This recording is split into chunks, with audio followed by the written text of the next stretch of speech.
আপাতত এটা নিয়ে আমরা আলোচনা না করি ভাই, আমি তো মানসিক ভাবে ঠিক নাই। বুঝছেন ভাইয়া, আমি শুটিং এ আছি, আমি শুটিং এর আসছিলাম দেশের বাইরে। আপনি আমাকে শুধু এতটুকু হেল্প করেন যে আপনার যারা সার্কেল আছে তাদেরকে আমার একটু অনুরোধ করেন যে এটা করিস না ভাই, আর একটা ছেলে আছে বাচ্চা, এই ছেলেটার দিকে তাকানো তো ঠিক আছে, করিস না।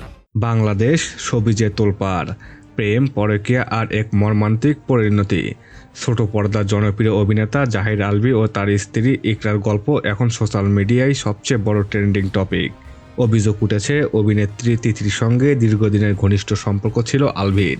ইন্ডাস্ট্রিতে সেই গুঞ্জন অনেকদিন ধরে ভাসছিল, তবে সাম্প্রতিক কিছু ঘটনা আগুনে যেন ঘি পড়ে।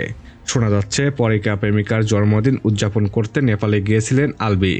যদি বলা হয়েছে নাটকের শুটিং, কিন্তু টাইমিং নিয়ে প্রশ্ন তুলেছেন অনেকেই। এর মাঝেই ফেসবুকে অভিনেত্রী তিথিকে নিয়ে বিশেষ জন্মদিনের শুভেচ্ছা জানান আলভী। বিষয়টি একদমই মেনে নিতে পারেননি তার স্ত্রী ইকরা। ঘনিষ্ঠ সূত্রের দাবি, ইকরা চাইতেন না আলভী তিথির সঙ্গে কাজ করুক, কিন্তু 2 দিন আগেই নেপালে একসঙ্গে শুটিং, তারপর ঘটে যায় মর্মান্তিক ঘটনা। 28শে ফেব্রুয়ারি দুপুরে নিজ বাসায় ইকরার মৃত্যুর খবর ছড়িয়ে পড়ে। মুহূর্তে স্তব্ধ হয়ে যায় পুরো দেশ। সোশ্যাল মিডিয়া ভরে যায় প্রশ্ন আর ক্ষোভে। খবর পেয়ে আলভী ফেসবুক পোস্ট দিয়ে জানান তিনি দ্রুত দেশে ফিরবেন এবং সবকিছু পরিষ্কার করবেন। কিন্তু ততক্ষণে জনমনে তৈরি হয়েছে অসংখ্য সন্দেহ। মাত্র 19 বছর বয়সে ভালোবেসে পালিয়ে বিয়ে করেছিলেন আলভী ও ইকরা। 14 বছরের সংসার, হাজারো স্মৃতি।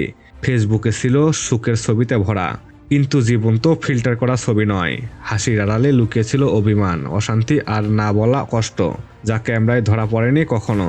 একটি সম্পর্ক, কিছু সিদ্ধান্ত আর তার চূড়ান্ত মূল্য। এই ঘটনায় আসল সত্য কি, সময় দেবে সেই উত্তর। দর্শক, এই নিয়ে আপনাদের মূল্যবান মতামতটুকু কমেন্ট বক্সে কমেন্ট করতে ভুলবেন না। আমার চ্যানেলটি এখনো যারা সাবস্ক্রাইব করেননি অবশ্যই সাবস্ক্রাইব করে পাশে থাকবেন।